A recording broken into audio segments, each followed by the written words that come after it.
কলার এই মজাদার পিঠাটা আপনারা বাড়িতে একবার হলো বানিয়ে খাবেন। আসসালামু আলাইকুম, সবাই কেমন আছেন? আশা করি সবাই ভালো আছেন। কলার এই পিঠাটা কিন্তু 3টা উপকরণ দিয়ে আপনারা বাড়িতে খুব সহজে বানিয়ে খেতে পারবেন। আর পিঠাটা দেখে মনে হচ্ছে কতটা মজা হয়েছে, দেখুন ভিতরে কিন্তু সুন্দর নরম আর উপরে কিন্তু একটা মচমচে ভাব আছে। আর এখন আমি এখানে 4টা কলা নিয়ে নিচ্ছি, যেটা মেন উপকরণ। কলা দিয়ে আমি আজকে পিঠাটা বানাবো। দেখুন এখানে 4টা কলা ছেলে নিচ্ছি। কলাগুলো কিন্তু একদমই পাকা হতে হবে, তা না হলে কিন্তু পিঠাটা বেশি একটা ভালো হবে না। দেখুন আমি 4টা কলা এখানে নিয়ে নিয়েছি। কলাগুলো এখন চটকে নিব। দেখুন আমি খুব ভালোভাবে কলাগুলোকে চটকে নিচ্ছি। কলাটা চটকানো হয়ে গেলে আমি এটা এখন এক সাইডে রেখে দিব।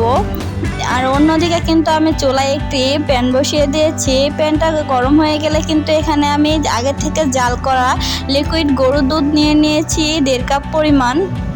দুধটা একটু গরম হয়ে গেলে আমি আগে থেকে যে কলাটা চটকে রেখেছিলাম সে চটকানো কলাটা দিয়ে সুন্দর করে একটু দুধের সাথে মিশিয়ে নেব। তারপর আমি এখানে 1 বাটি পরিমাণ ময়দা নিয়ে নিয়েছি। ময়দাটা দিয়ে দেখুন সুন্দর করে মিশিয়ে নিচ্ছি। আর এই সময় কিন্তু চুলার আঁচটা মিডিয়াম লোয়ে রাখবেন, না হলে কিন্তু আটাটা শক্ত হয়ে যেতে পারে। এই পর্যায়ে কিন্তু আমি এখানে 1 কাপ পরিমাণ চিনি দিয়ে দিয়েছি। চিনিটা দিয়ে আমি সুন্দর করে নাড়াচাড়া করে নিয়েছি। তারপরে একটু সামান্য লবণ দিয়ে দিচ্ছি। দেখুন লবণটা স্বাদ মতন দিবেন। আর এখানে লবণটা দিয়ে কিন্তু এখানে অনেকক্ষণ নেড়ে আমি পানিটা শুকিয়ে নিয়েছি আর সুন্দর একটা ডো বানিয়ে নিয়েছি। ডোটা দেখুন কতটা সফট হয়েছে। আর এই ডোটা কিন্তু আমি সুন্দর করে মুথে নিয়েছি। আর এখানে আমি সামান্য হাতে তেল মেখে নিয়েছি। আর তেলটা মেখে নিয়ে কিন্তু আমি এখানে গোল গোল শেপ করে এখানে পিঠা তোলার যে ছাঁকনিটা আছে সেটা দিয়ে আমি চেপে চেপে দিচ্ছি। সুন্দর একটা ডিজাইন করে নিচ্ছি। আপনারা কিন্তু আপনাদের মন মতন একটা ডিজাইন করতে পারেন এখানে। এই তো আমি এইভাবে সবগুলোকে সুন্দর করে বানিয়ে নিচ্ছি। দেখুন আমার এদিকে কিন্তু সবগুলো বানানো হয়ে গিয়েছে। এখন এই পিঠাগুলোকে ভাজার পালা। আমি একটা প্যান বসিয়ে দিয়েছি। প্যানে আমি এখন পরিমাণ মতন তেল দিয়ে দিচ্ছি। আর এই পিঠাটা কিন্তু ডুবন্ত তেলে ভাজতে হবে। তেলটা গরম হয়ে গেলে কিন্তু আমি এখানে পিঠাগুলো একে একে সবগুলোই দিয়ে দিচ্ছি।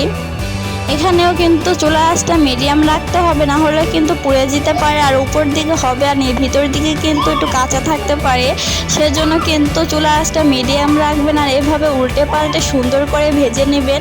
তাহলে দেখবেন পিঠার কালারটাও সুন্দর আসবে এবং পিঠাটাও কিন্তু পারফেক্ট হবে। আর এইভাবে কিন্তু পিঠাটা বানিয়ে কিন্তু অনেক মজা লাগে। আমরা বানিয়ে খেয়েছিলাম, খুব ভালো লেগেছিল। আপনারা কিন্তু বাসায় একবার হলো বানিয়ে খাবেন। আর এখানে কিন্তু বেশি একটা উপকরণ লাগে না। আর আমার ভিডিওটি যদি ভালো লাগে অবশ্যই আমার চ্যানেলটি সাবস্ক্রাইব করে দিয়ে পাশেই থাকবেন। আজকে এই পর্যন্ত, সবাই ভালো থাকবেন। আল্লাহ হাফেজ।